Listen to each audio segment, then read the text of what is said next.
رات گئے جو ہے وہ ارشد شریف کی لرزا دینے والی تصاویر جو ہیں وہ منظر عام پر آ گئی ہیں، اور ایسی تصاویر ہیں کہ آپ بھی دیکھیں گے تو آپ کے رونگٹے کھڑے ہو جائیں گے۔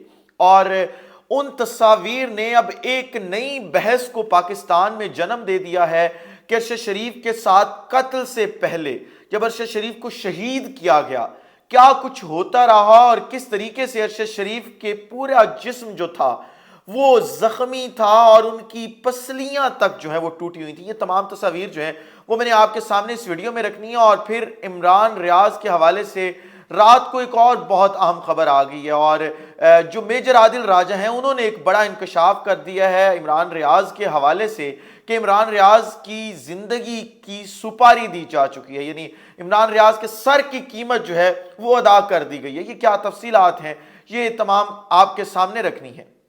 بسم اللہ الرحمن الرحیم، السلام علیکم۔ اپنے فیس بک اور یوٹیوب چینل کے ساتھ میں ہوں رزین حیدر مظہر۔ ناظرین سب سے پہلے آپ کو اپنے اس چینل پہ خوش آمدید کہوں گا۔ ناظرین میں ٹویٹر یوز کر رہا تھا تو اچانک میرے سامنے جویریہ صدیق جو ہیں جو شہید ارشد شریف کی بیوہ ہیں ان کا ٹویٹ آیا۔ جب میں نے اس ٹویٹ کو آگے پرسو کیا، اس کے اوپر انویسٹیگیشن کی، تو مجھے پتا چلا کہ ارشد شریف کی بہت ہی زیادہ دردناک اور لرزا دینے والی تصاویر جو ہیں وہ سامنے آ چکی ہیں۔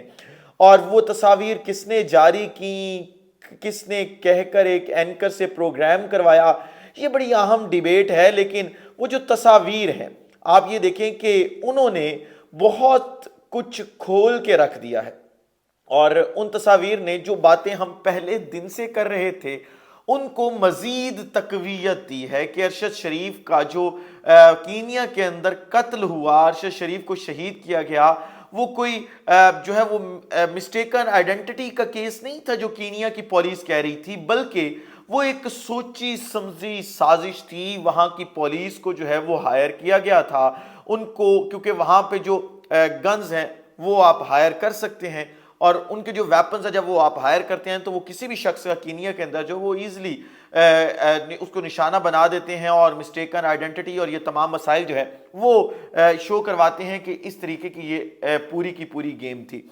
اب آپ یہ دیکھیں کہ ذرا آپ جو D G I S P R ہیں ان کا بیان اٹھائیں، اور وہ بیان جب آپ سنیں گے تو اس کے بعد آپ کو اندازہ ہوگا کہ انہوں نے کہا تھا کہ جی مسٹیکن آئیڈینٹی کا کیس ہے۔ یہ ہمارے ملک کے سب سے بڑے ادارے کے جو میڈیا کے ترجمان ہیں D G I S P R جنہیں کہتے ہیں، وہ کہہ رہے ہیں کہ جی یہ کوئی اتنا بڑا معاملہ نہیں تھا، یہ صرف جو ہے وہ ایک مسٹیکن آئیڈینٹی کا کیس تھا۔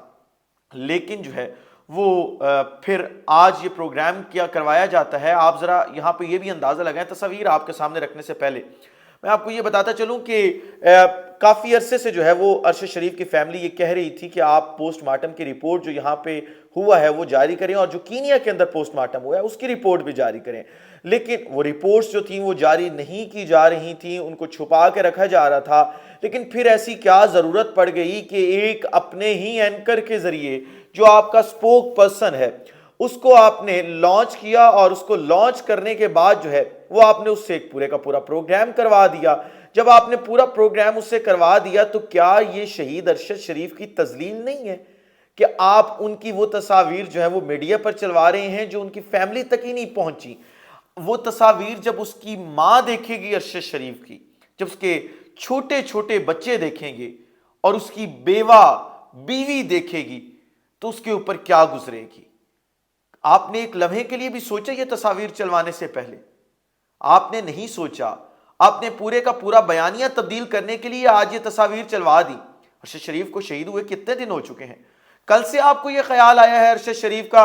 کبھی آپ کے وزیر اعظم یہ بیان دے دیتے ہیں، کبھی وزیر داخلہ بیان دے دیتے ہیں، اور پھر آپ نے آج جو ہے وہ پروگرام کروا دیا کامران شاہد سے۔ کیسے ہو سکتا ہے کہ آپ اس اینکر سے پروگرام کروا رہے ہیں جو اپنی مرضی سے ایک لائن نہیں بول سکتا، اور وہ یہ پروگرام اپنی مرضی سے کر رہا ہو؟ سوالیہ نشان آپ کے سسٹم پہ ہے اگر آپ نے پروگرام نہیں کروایا کہ جی وہ پوسٹ مارٹم رپورٹ جو ارشد شریف کی فیملی کو نہیں ملی وہ ایک معمولی اینکر کو کیسے مل گئی؟ کیسے اس نے اس کے اوپر پورا پروگرام کر لیا بیٹھ کے؟ کیسے آپ کے نواز شریف کے ترجمان محمد زبیر صاحب اس پروگرام کے اندر بیٹھے رہے؟ یہ تمام سوالات کے جواب جو ہیں وہ آپ کو دینے ہوں گے۔ اب ذرا یہ میں نے بلر کی ہیں تصاویر، آپ اپنی اسکرین پہ بھی دیکھ رہے ہیں ارشد شریف کی، جو اس وقت جاری کی گئی ہیں۔ کہا یہ گیا ہے اس پروگرام کے اندر اور ان کے کامران شاہد کی جانب سے کہ جی یہ جو گولی لگی ہے ارشد شریف کو، یہ کوئی لانگ ڈسٹنس سے نہیں ماری گئی، بلکہ بالکل قریب پیچھے سے گولی ماری گئی ہے۔ اس کے بعد ان کے اوپر 3 گھنٹے تقریباً تشدد کیا گیا۔ آپ اپنی تصاویر جو ہیں یہ دیکھ رہے ہیں، لیکن تصاویر مجھے بلر اس لیے رکھنی پڑ رہی ہیں کہ فیس بک اور یوٹیوب کی پالیسی کے مطابق میں یہاں لگا نہیں سکتا، لیکن اگر آپ تصاویر دیکھنا چاہتے ہیں تو میں اپنے انسٹاگرام اکاؤنٹ کے اوپر جو سٹوری میں لگا رہا ہوں، آپ نیچے لنک مینشن ہے اس کے اوپر جائیں، وہاں پہ تصاویر جو ہے وہ آپ ایزلی دیکھ سکتے ہیں، کیونکہ وہاں پہ کاپی رائٹ کا یا اس طرح کا جو ہے وہ کوئی مسئلہ ہمیں فیس نہیں کرنا پڑتا۔ اب ذرا آپ یہ دیکھیں کہ آپ نے پوری سٹوری جو ہے وہ کامران شاہد سے کروا دی ہے، اب آپ نے ہی تحقیق کرنی ہے۔ آپ یہ بتائیں قوم کو کہ کینیا جو آپ کی ٹیم گئی تھی اس نے آ کے آپ کو کیا حقائق پیش کیے ہیں، کیا چیزیں آپ کے سامنے رکھی ہیں، کیا انہوں نے وہ شخص جو تھا جو ان کے ساتھ اس وقت فرنٹ سیٹ پہ بیٹھا تھا اس کا جا کے انہوں نے پورا اس کی انویسٹیگیشن کی ہے؟ کیونکہ 3 گھنٹے اگر ان کے ساتھ تشدد کیا گیا ہے تو وہ شوٹنگ رینج سے نکلنے کے بعد ہوا ہے، اور وہ شخص اس چیز سے بخوبی واقف ہوگا کہ وہ کیسے تشدد ہوا، کہاں پہ ہوا۔ اب اس طوطے کا منہ آپ نے کھلوانا ہے، آپ فیڈرل گورنمنٹ میں بیٹھے ہیں، آپ کے پاس پاکستان کے ٹاپ ایجنسیز ہیں، آپ منہ نہیں کھلوائیں گے تو ارشد شریف کے قاتلوں کا جو منہ ہے وہ کون کھلوائے گا؟ لیکن آپ یہ دیکھیں کہ ان کی ان تصاویر کے اندر پسلیاں جو ہیں وہ ٹوٹی ہوئی ہیں، ان کے ہاتھوں کی انگلیاں ٹوٹی ہوئی ہیں، کلائی تک، یہاں کلائی کے اوپر آپ کو نشان ملے گا، کلائی کے اوپر جیسے کیل کے ساتھ جو ہے وہ کوئی معاملہ کیا جاتا ہے، کوئی کیل ٹھونکا جاتا ہے کسی کے اوپر، اس طریقے سے کیل ٹھونکے گئے ہیں۔ آپ نے ملک کے سب سے بڑے صحافی کو، سب سے بڑے اپنے محب وطن صحافی کے ساتھ یہ سب کچھ ہوتا دیکھ لیا اور آپ خاموش رہے، آپ یہی کہتے رہے کہ مسٹیکن آئیڈینٹی کا کیس ہے۔ اس کی خودارہ تحقیقات کریں تاکہ جو ہے وہ معاملہ کلیئر ہو اور یہ قوم کے سامنے لے کے آئیں کہ کامران شاہد کے پاس یہ تصاویر کیسے پہنچی، جو تصاویر ان کی فیملی کے پاس نہیں۔ جویریہ صدیق صاحبہ نے ٹویٹ کیا ہوا ہے کہ میرا شوہر تھا اور میں 3 دفعہ ارشد سے ملنے پمز ہسپتال گئی، مجھے موبائل لے جانے کی اجازت نہیں تھی اندر۔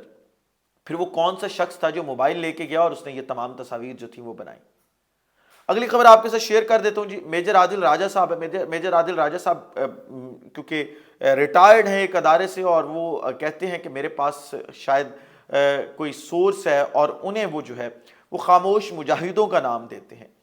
اب وہ خاموش مجاہدوں سے جو انہوں نے خبر لے کے ٹویٹ کیا وہ بھی آپ اپنی اسکرین پہ دیکھ سکتے ہیں۔ وہ کہتے ہیں کہ جی ارشد شریف کے بعد جو عمران ریاض خان ہیں اس ملک کا دوسرا بڑا اثاثہ، ان کے سر کی قیمت جو ہے وہ ادا کر دی گئی ہے، اور کسی بھی وقت جو ہے وہ عمران ریاض کے ساتھ جو ہے وہ پورے کا پورا معاملہ ہو سکتا ہے، ان کی جان جو ہے وہ لی جا سکتی ہے۔ اب وہ کون سا شخص ہے جو عمران ریاض کی بھی جان لینا چاہتا ہے، جس نے عمران ریاض کے سر کی بھی قیمت مقرر کی ہے؟ پھر اس کا مطلب ہے جس شخص نے عمران ریاض کی سر کی قیمت مقرر کی ہے اسی نے ارشد شریف کے سر کی بھی جو ہے وہ قیمت مقرر کی ہوگی اور ادا کی ہوگی۔ اب اس شخص کا تعین کرنا جو ہے وہ اس پوری کی پوری سٹوری میں باقی ہے۔ اس ولاگ سے مجھے اجازت دیجیے، اپنا خیال رکھیے، اپنے ارد گرد کے لوگوں کا خیال رکھیے، وطن عزیز پاکستان کا خیال رکھیے۔ اس وطن عزیز پاکستان کو اور آپ تمام لوگوں کا اللہ حامی و ناصر ہو۔ پاکستان زندہ باد۔